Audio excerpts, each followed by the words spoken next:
Պարոն Սուքիասյան, մի խանգարեք, կավարտեմ ձեր հարցը կտակ։ Ակնկալում եմ, որ նախագծի ընդունման արդյունքում բիզնեսի կողմից ավելի շատ միջոցներ կուղղվեն պետական բուհերի, միջին մասնագիտական եւ հանրակրթական հաստատությունների կարիքների բավարարմանը, դա որոշակիորեն կբավարարվի նշված կրթական հաստատությունների դրամական պահանջները, մյուս կողմից կստեղծի կրթություն բիզնես ամուր կապերի հիմք, ապահովելով կադրերի պատրաստման եւ հետազոտությունների իրականացման համար ինստիտուցիոնալ բնույթի հարաբերություններ։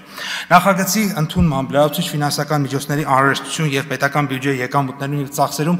փոփոխություններ չեն սպասվում, հաշվի առնելով նվիրատվությունների արդյունքում բուհերի եւ միջին մասնագիտական կրթական հաստատությունների կարիքների բավարարմանը զուգահեռ պետական բյուջեից իրականացվող ծախսերի կրճատման հնարավորությունը։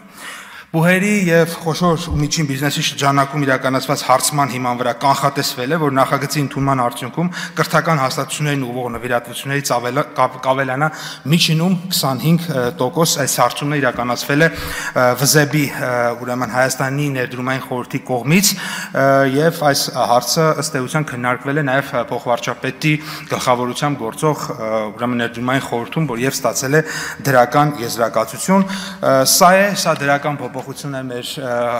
տնտեսվարողների համար, մեր կրթական ծառայություն մատուցող պետական հաստատությունների համար, ինչպես նաև նույն դրույթը վերաբերվում է զինծառայողների ապահովագրության հիմնադրամին, իրենց դեպքում եթե նվիրատվություններ են կատարվում, եւս այդքան չափով ուրեմն ավելանում։ Ընդ որում սա վերաբերում է եւ գումարի եւ